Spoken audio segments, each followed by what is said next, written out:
Hi world, it's midday, it's the 26th of September. It's about 1 p.m. actually. Let's take a little trip through history, shall we? This is about what's coming up, but in order to understand what's coming up, we need to understand what went before. Let's go back a long time. Let's go back to the time before the last Uranus-Pluto square to the one before that. Uranus in Aries square Pluto in Cancer, 1931 to 1934. That saw the rise of the right wing in Britain, in America, particularly in Germany, and the rise of fascism. Fast forward to post-war, 1946-47, we see Saturn conjunct Pluto. This is the grim reality. This is Saturn conjunct Pluto in early Leo, the grim reality of post-war reconstructionism.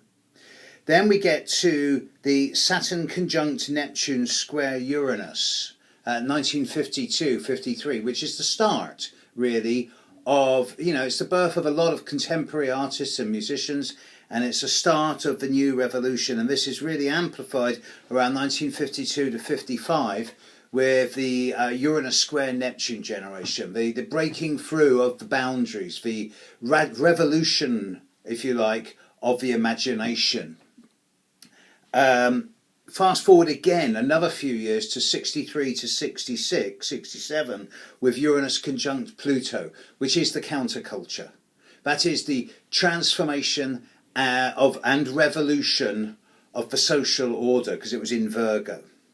There's a high point during this from mid-65 to mid-66 when Saturn and Chiron together are opposite Uranus Pluto, and that's a particularly interesting time from an astrological level. A lot of both crazy and really stimulating and interesting people are born at that time. Fast forward again to 1982, 1983, and the Saturn-Pluto conjunction at the end of Libra and moving together into Scorpio within 6 months of each other. And that is the start of the end of the Cold War.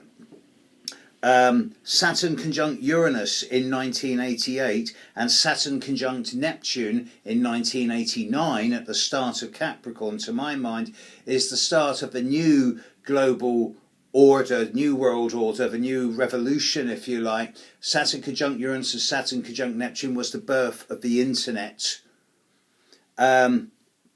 Followed over 1992 to 1995 by Uranus conjunct Neptune, revolutionising the imagination in Capricorn with the social order, the political world, national borders, the start of the breakdown of old national systems, which is still going on today.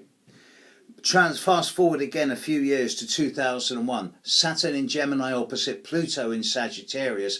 That is the rise of fundamentalism and the beginning of the end for orthodox, conventional, mainstream religion. This is further amplified in 2006 with Saturn in, I think it was early Virgo opposite Neptune Saturn in Leo opposite Neptune in Aquarius. And that was a pretty messy time, especially when it came to environmental concerns. Neptune and Aquarius really brought home the impact of global warming and the beginning of the end of oil. Fast forward yet again another few years. Saturn opposite Uranus, both T-square Pluto at the start of Aries and Libra squaring Pluto in Capricorn. And 2009-2010 saw the fracturing, the breakdown, the attempted restructuring, but the breakdown of the old systems of government and order. And since that time, war and terrorism have been a regular feature of our lives. With one last fast forward, another couple of years, over the period of 2010 to 2014, Uranus in Aries squaring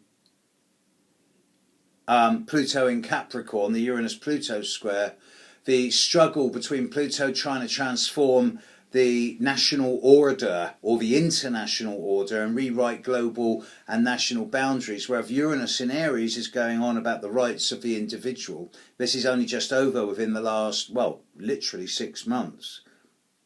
All of these transits over the last 80, 90 years have been gradually accelerating in intensity and pushing humanity collectively on a kind of accelerated graph curve.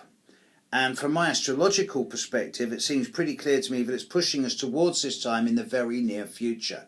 The grand conjunction in 2020, when Saturn in the sky will be in Capricorn conjuncting Pluto, with the added bonus of having Jupiter there as well. I've excluded Jupiter from this list of transits, A, because it moves so fast, it does a sign in a year, that it's only going to be effective for a month or two at a time, and B, because it does have a habit of promising more than it can deliver.